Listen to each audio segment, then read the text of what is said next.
Hermanos, aquí ya hemos visto nuevamente el contexto, continuamos en el mismo estudio de la última parte de la carta a los Colosenses y voy a leerla, capítulo 4.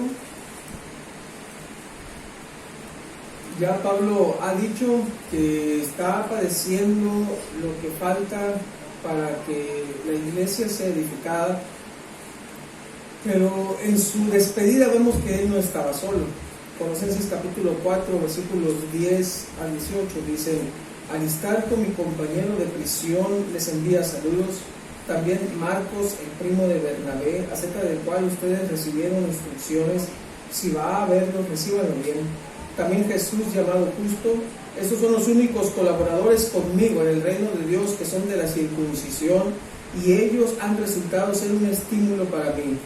Epafras, que es uno de ustedes, siervo de Jesucristo, les envía saludos, siempre esforzándose intensamente a favor de ustedes en sus oraciones, para que estén firmes, perfectos y completamente seguros en toda la voluntad de Dios, porque de él soy testigo de que tiene profundo interés por ustedes y por los que están en la Odisea y en Hierápolis.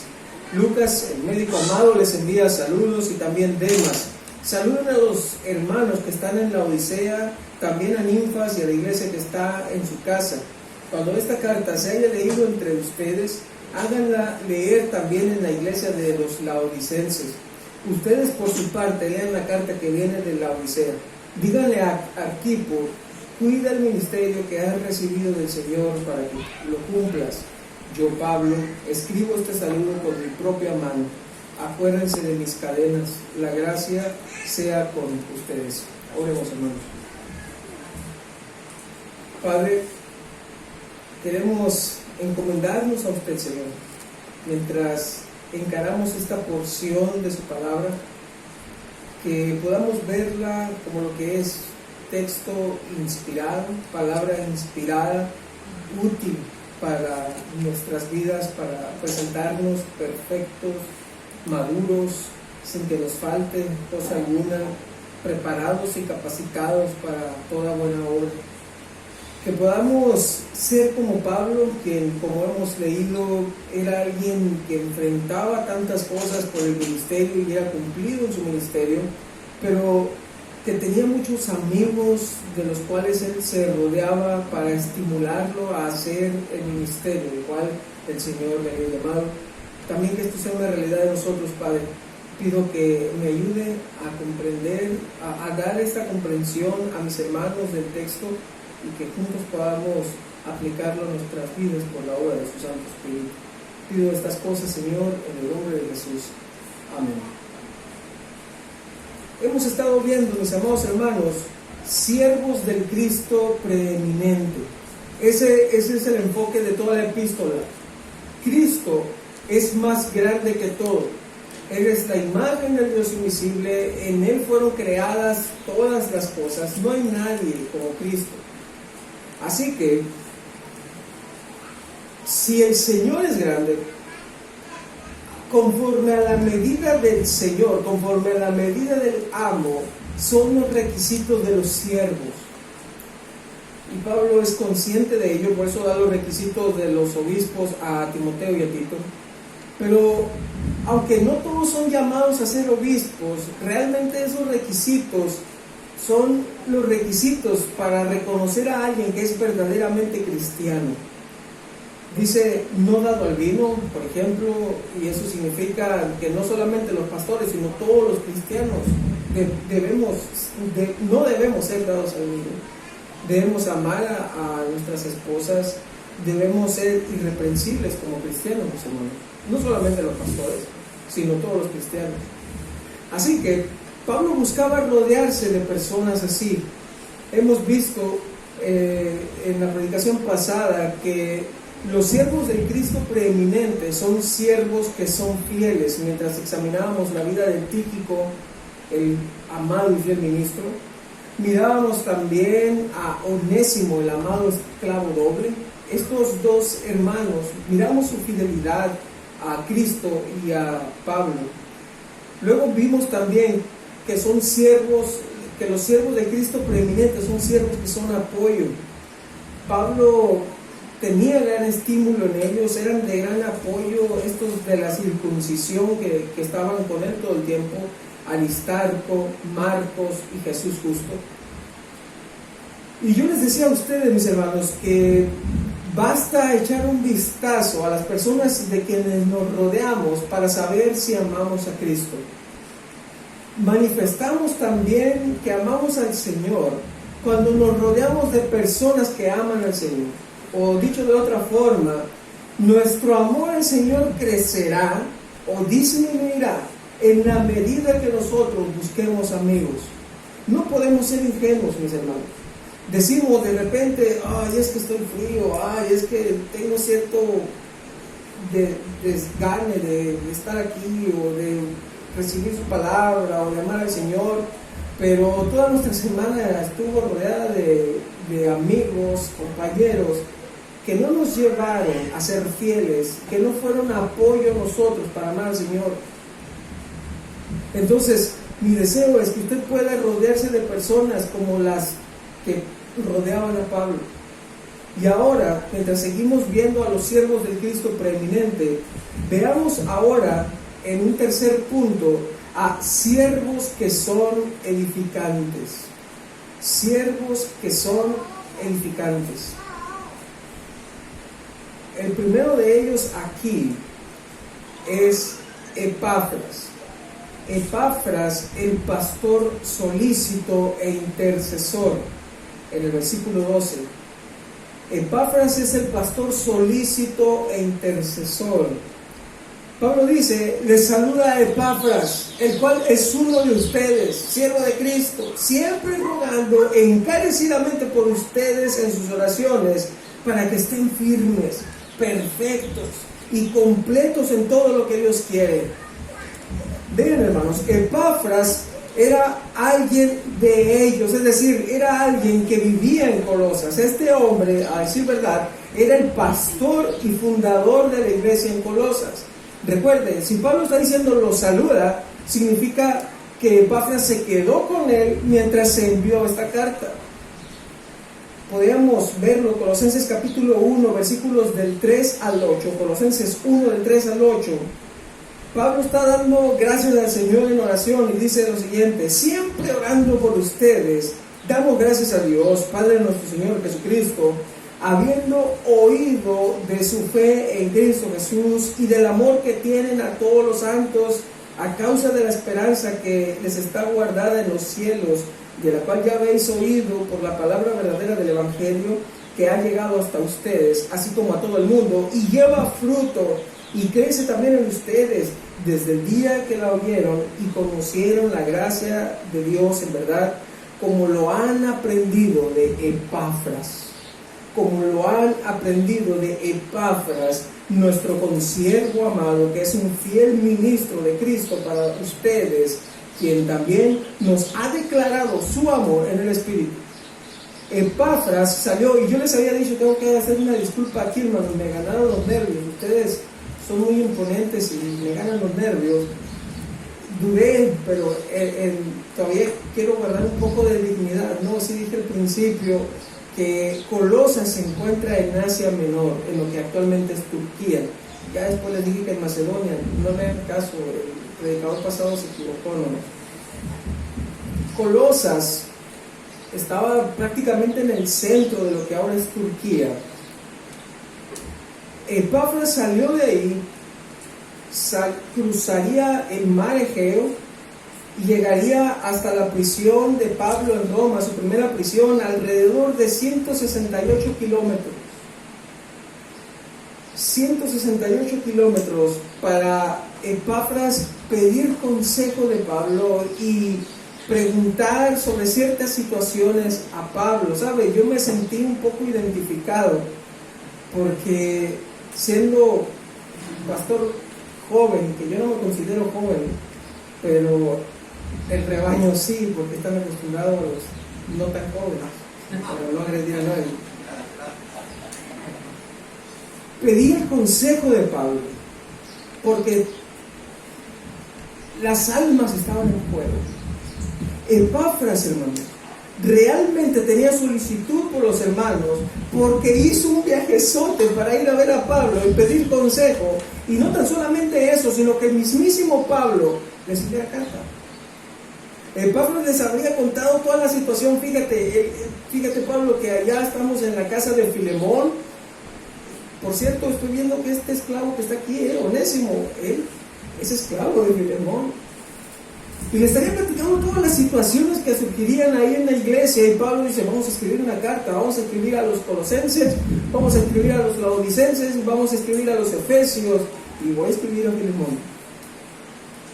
Epafras, hermanos, era el pastor y fundador de la iglesia en Colosas. Y donde estaba Colosas, al noroeste, estaría, si no me equivoco, la Odisea.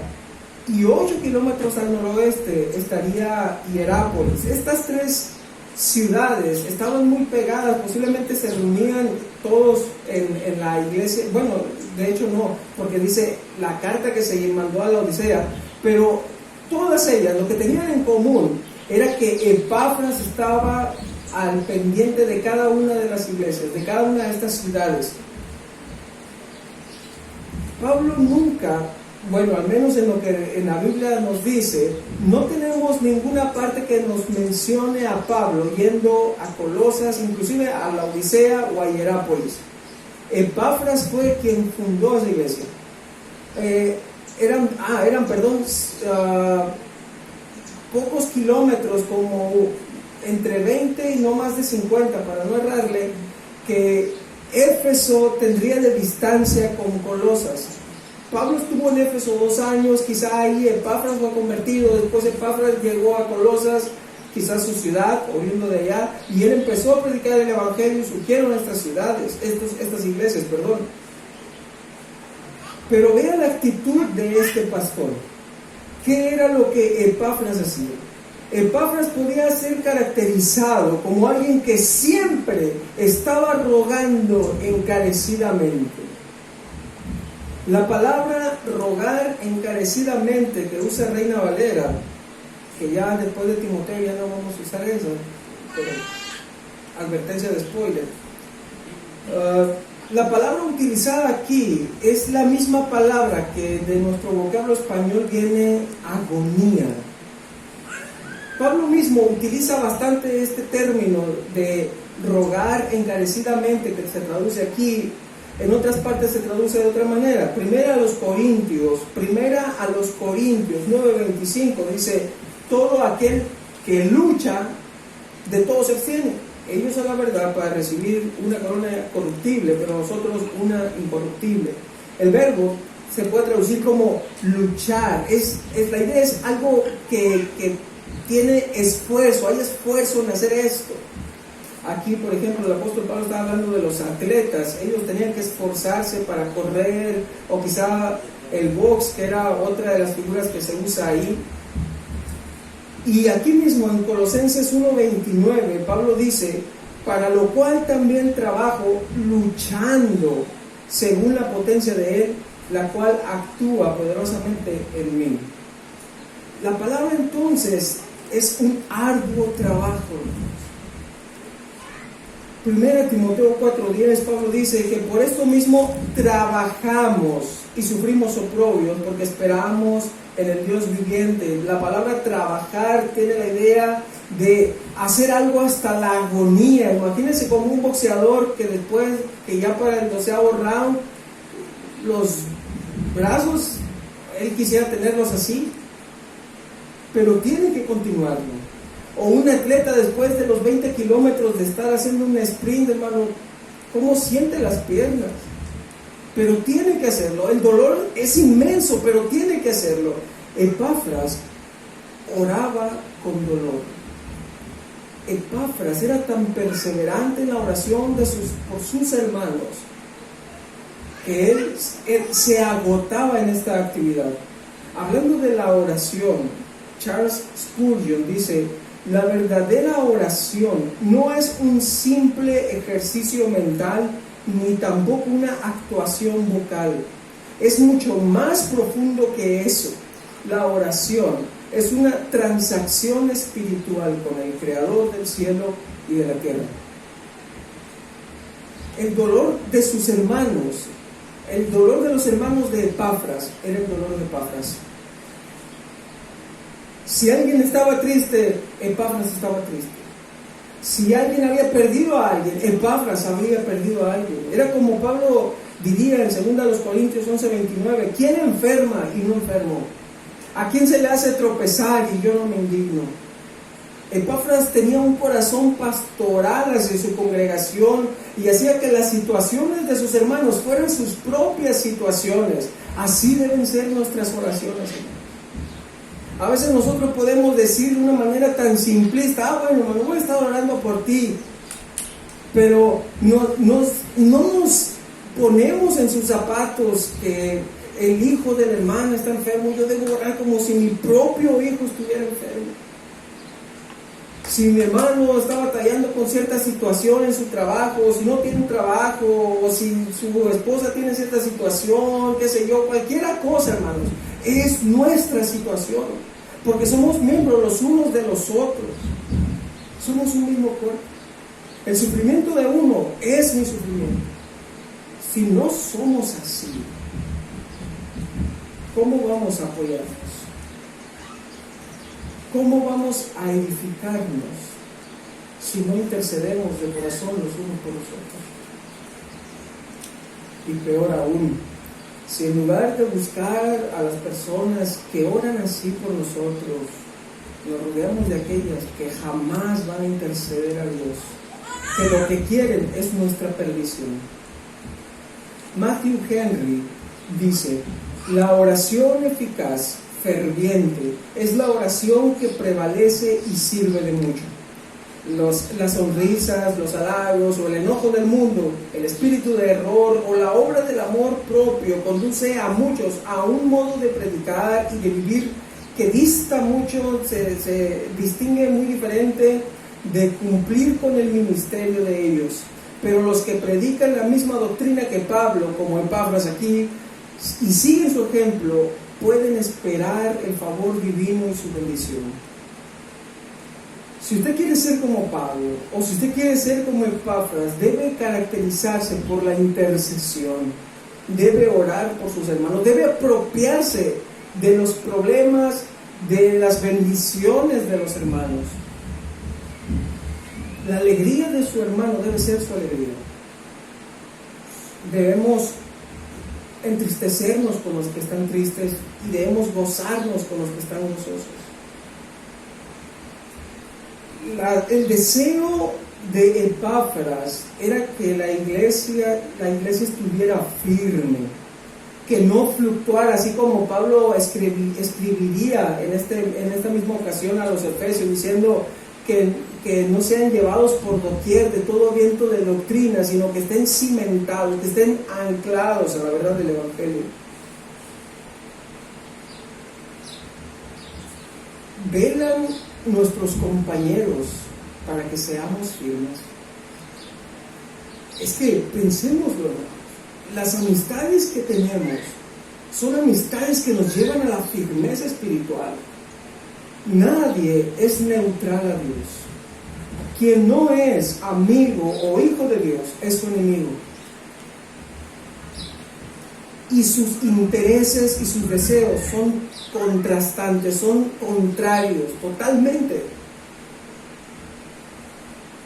No estoy diciendo con esto que desperdicie oportunidad de evangelismo, pero sí que considere a quién llama usted mano derecha. Epafras seguía rogando por ellos, que ellos fueran firmes, que ellos fueran perfectos, esto es, maduros en la teología sistemática, en la teología práctica, es decir, lo que Colosenses hablaba sobre Cristo y luego la forma de aplicar eso a nuestras vidas, toda la enseñanza que la Biblia tiene y la forma de obedecer esa enseñanza en nuestras vidas. Epafras quería que los creyentes en Colosas y en Hierápolis y en la Odisea fueran hombres que conocieran y obedecieran a Dios.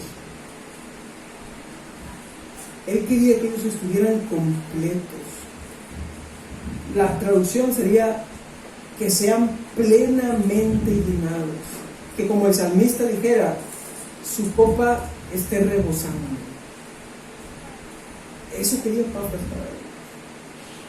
Que las bendiciones de Dios sobreabundaran en sus vidas. Y las bendiciones de Dios son tan grandes que aún en medio de la necesidad las experimentamos. Por eso son inconmensurables, no se pueden medir, son enormes. Y es mucho más profundo que nuestro simple bienestar temporal. Y Pablo mismo, conociendo a este pastor, dice: porque de él doy testimonio de que tiene gran solicitud por ustedes y por los que están en la Odisea y los que están en Hierápolis. Pablo podía poner las manos al fuego por Epafras. Y Epafras tenía este celo, esta gran solicitud. La palabra ahí en el griego es celos. Pero no es como celos de me están robando mis ovejas, ¿no? Es como que tú ya estás yendo mucho para aquella iglesia, cuidado, no, tú eres de aquí. No, el celo que agrada a Dios es, inclusive como pastor, el reconocer si no hay algo en lo que puedo beneficiar y puede beneficiar a aquel, pues que sea para la gloria de Dios. Epafras no tenía miedo de buscar el consejo, porque su celo no era pecaminoso. Su solicitud por ellos era para el bienestar de ellos, no era para él ser el mejor pastor, era para que ellos fueran las mejores ovejas. Entonces, estas tres ciudades, hermano, mire el círculo de Epafras, era enorme. Nosotros debemos ser solícitos, tener celo, cuidado de nuestros hermanos, porque están en nuestro círculo. Quizás nosotros no vamos a cambiar el mundo, como posiblemente luciría Epafras en 3 ciudades con este ministerio, pero la casa puede ser cambiada, el vecindario puede ser cambiado. Lo que nos corresponde es los que a mí me has dado, Señor, los que me has concedido, Padre, que yo pueda ser de testimonio a ellos, que yo pueda contribuir a que ellos amen más al Señor. Epafras era este hombre. Epafras era ese hombre. Debemos buscar amigos así. Estos amigos que pueden enseñar sin decir una sola palabra, que aprendes en su forma de ser. Epafras no fue quien escribió la carta, sino Pablo. O Epafras no fue quien dictó la carta, sino Pablo. Y aquí en el saludo, Pablo usaba, no recuerdo cuál es el nombre, mi salvación no depende de eso tampoco, pero estas personas que escribían, que el dictado, Pablo por lo general dictaba y alguien más escribía. Lo inspirado era lo que Pablo estaba dictando y que estaba quedando plasmado en el papel, les iba a decir, en el pergamino. Pero en la salutación, yo, dice Pablo, con mi letra, con mi mano, yo lo escribo. Era algo personal que Pablo estaba haciendo hacia Epafras dentro de estos que tiene aquí. ¿Pueden pastores que reconocemos, que aman al Señor, meter las manos al fuego por nosotros? No en el sentido de pastorearnos y de estar velando por nosotros, sino de recomendarnos. ¿Pueden hacer eso? Entonces, vemos que los siervos del Cristo preeminente son siervos que son edificantes. Epafras fue quien fundó esta iglesia, quien la fue edificando en la palabra del Señor, quien fue y pidió consejo a Pablo, quien fue y estaba siempre orando por la iglesia para que la iglesia creciera hacia arriba, no necesariamente hacia los lados, que creciera en la semejanza de Cristo. Y en base a eso el Señor iba añadiendo por el testimonio de ellos. Eso es bien importante, mis hermanos.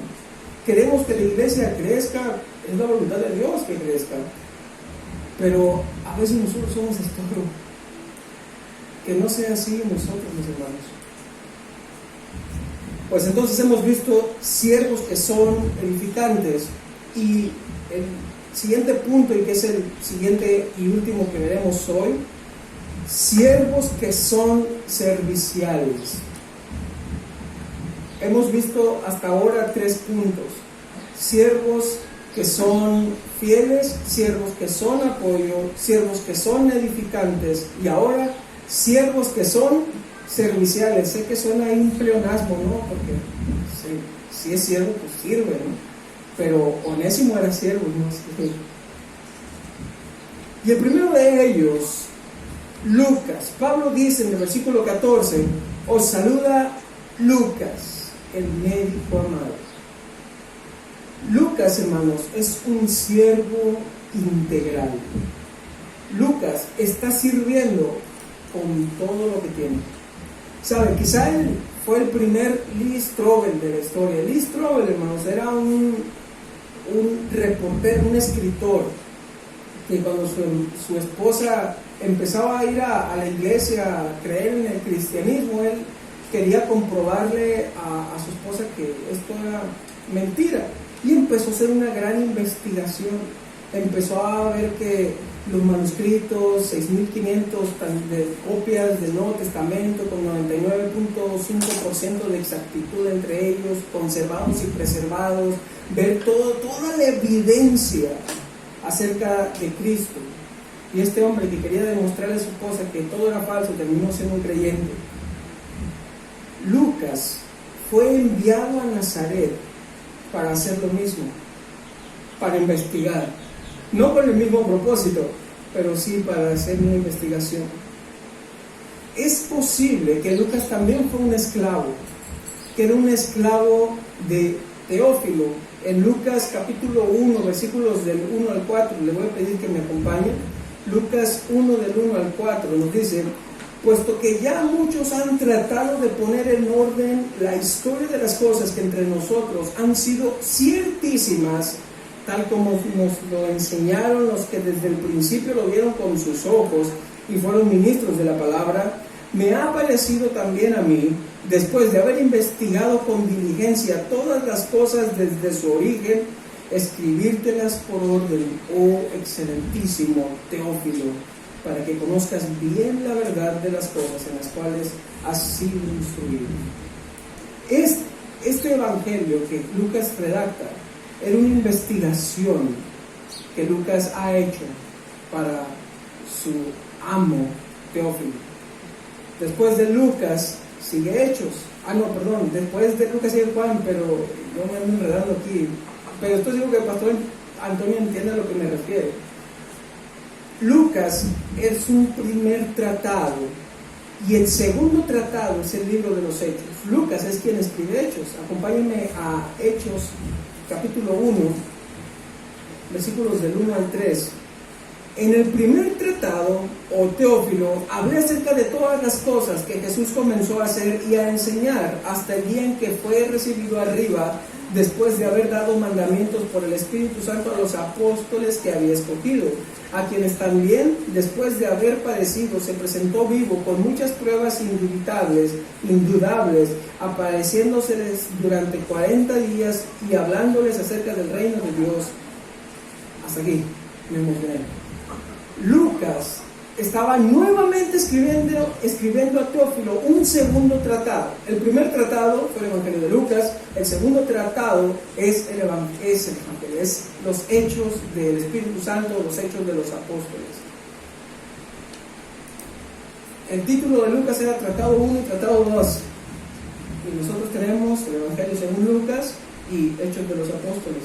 Entonces, Lucas era un médico que su amo Teófilo había encargado de hacer esta investigación.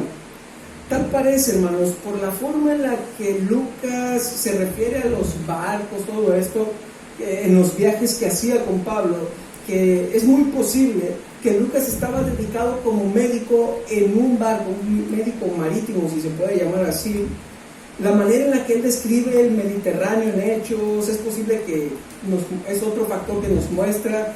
Si te recuerda que él menciona, lanzó el esquife al mar, los aparejos, la forma de mencionar las partes del barco. Posiblemente Lucas estaba dedicado por completo y por eso esos viajes y por eso él hizo su investigación.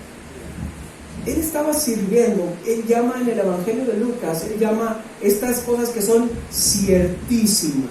Él no los dudaba, pero él empleó sus dones para ir todavía más allá.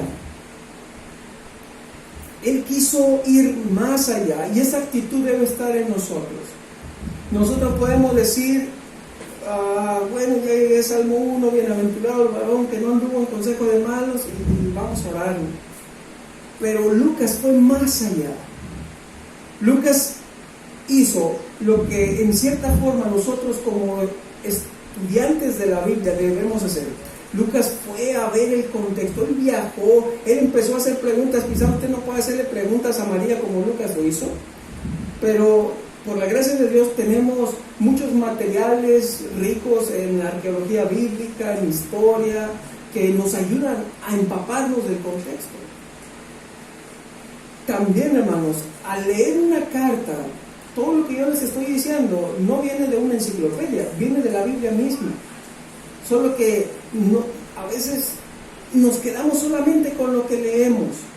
Pero Lucas no se quedó solamente con lo que leyó. Él tenía un propósito y miró todo el panorama. Así nosotros debemos ser. Debemos ir a un texto de la Biblia y pensar, ok, ¿por qué lo escribió así? ¿Cuál era el propósito del autor? A ver, por lo visto aquí Colosenses, Pablo quiere hablar sobre no hay nadie más grande que Cristo. Y por esa razón, la palabra de Cristo debe morar en nosotros. Y cuando mora en nosotros, nosotros debemos amar a nuestras esposas, debemos obedecer a nuestros padres, porque Cristo es mayor, es preeminente en nosotros. Cuando entendemos la forma, tratamos de ir a lo que el escritor tenía en mente, el Espíritu Santo nos dirige a tener todavía una mayor riqueza en la comprensión del texto. Entonces Lucas, mis hermanos, volviendo a él fue enviado y hace esta investigación para, de este conocimiento ciertísimo, saber más, porque el que tiene aún teniendo, se le da más, y el que no tiene, aún lo que tiene, le es quitado. Debemos valorar la palabra de Dios también. Otra aplicación que se puede usar de ese texto, no la principal.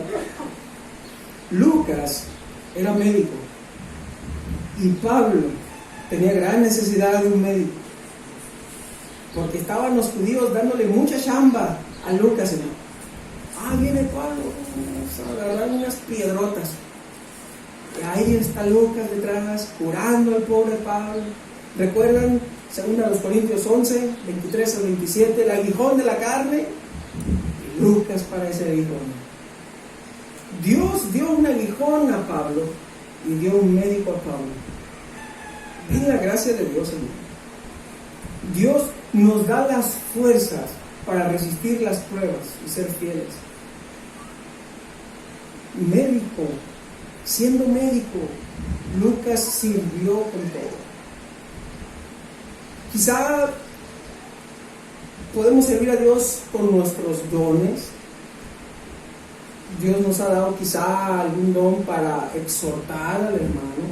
Quizá a otros ha dado el don de profecía, es decir, predicar la palabra de Dios, la profecía más segura, la cual hacemos bien en estar atentos, como dice Pedro, y predicar el Evangelio, o el de guiar, de gobernar. Hay varios, en Romanos capítulo 12 menciona los dones, pero los dones deben ser distinguidos de las habilidades, ¿sabe? A veces hay maestros seculares que no se pondrían de maestros de escuela militar, porque no se trata de la habilidad, se trata del don, son cosas diferentes.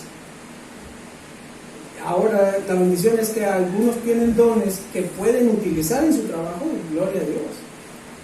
Pero Lucas servía a Dios con sus dones y servía a Dios con sus habilidades. Fíjense, hermano, ¿qué hago? ¿Qué puedo hacer que sea de beneficio a la iglesia? sea al edificio, sea a mis hermanos. Lucas no lo dudó. Él estaba en los viajes con Pablo. Ahí cuando se dice, y estábamos en la nave Dramitena, y estaba Pablo, estaban como 200 hombres, y olvidamos, oye, ¿quién escribió esto? Lucas también estaba ahí. Imagínense, hermano, pasar de gratis un naufragio con Pablo. Este hombre se comprometió y estaba sirviendo con todo lo que tenía. Por eso, en 2 Timoteo, capítulo 4, versículo 11, Pablo le reconoce ya lo último de su vida, y él dice, solo Lucas está conmigo. Toma a Marcos y tráele contigo, porque me es útil para el ministerio. Lucas fue fiel y él sirvió en la mayor medida posible al Evangelio y a Pablo. Por eso Pablo le reconoce aquí, y le reconoce también en Filemón 24 como un colaborador de él. Pablo le llamaba colaborador, al mismo nivel, trabajaban para el mismo Señor, contribuían a la misma obra, aunque no hacían las mismas cosas. No significa que alguien que no enseña y sirve no lo hace para el Señor. Todos hacemos todo para el Señor en la iglesia y somos colaboradores, sí servimos. El siguiente, hermanos, de los siervos que son serviciales, lo pongo así porque es repetitivo, es Demas. Lucas es el siervo integral. Demas, le puse el que está de más, ¿no? Chiquimpán. Demas, a secas como yo, ¿no? Pablo mencionó a Jesús llamado justo, pero Demas. En Filemón 24 dice Aristarco, Marcos, Aristarco, Demas y Lucas, mis colaboradores. Demas. Siempre que se menciona Demas, se menciona su puro nombre. Con otros no, fiel ministro y colaborador, consiervo, puede referirse Pablo a Epafras o a Tíquico, pero a Demas. Y eso es por alguna razón, ¿sabe? Si bien Demas era un colaborador de Pablo, y Pablo le estaba reconociendo, porque de su propia mano, él lo está escribiendo aquí. Es curioso que por inspiración divina se está escribiendo su nombre a solas, a secas.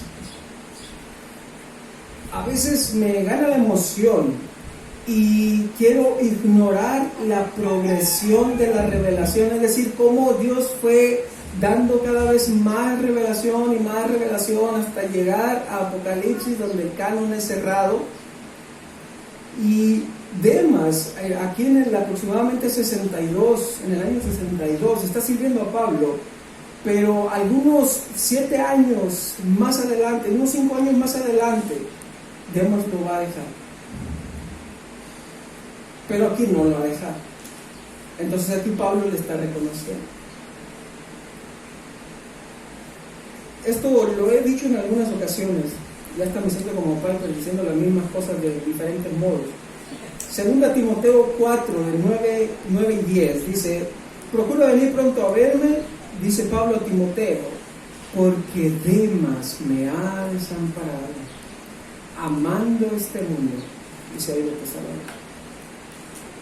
¿Qué fue lo que hizo este hombre para desamparar? No dejó, desamparó a Pablo.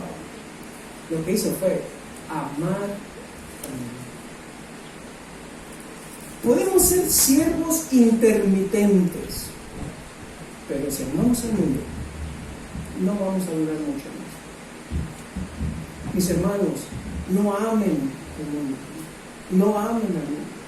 Ustedes tienen libertad en Cristo, pero ustedes son capaces, si tienen el Espíritu Santo, de reconocer si están haciendo algo que es mundano. Algo mundano es lo contrario a santo. ¿Por qué? Si no necesariamente es pecaminoso, puede decir alguien. Porque lo santo es lo que es consagrado para Dios, lo que es separado del mundo y entregado exclusivamente para el Señor. Cualquier otra cosa es mundana. Entonces, estamos en el mundo, y somos terrestres porque estamos en el planeta Tierra, pero no mundanos. Tenemos que trabajar en el mundo, pero no nos mezclamos. Nosotros debemos ser distinguidos, que dentro del mundo estamos separados para Dios. Quizá esta sería la lucha de Demas cuando estaba sirviendo a Pablo, pero aún un hombre así, hermano, estaba sirviendo a Pablo. Aún un hombre así estaba sirviendo a Pablo. Demas debió haber dejado la comodidad para seguir a Pablo y ser colaborador juntamente con él. Ahora pienso en lo que nosotros hacemos y a veces considero que hago menos que Demas. Demas andaba con Pablo en la prisión. Yo a Pablo ni lo conocí.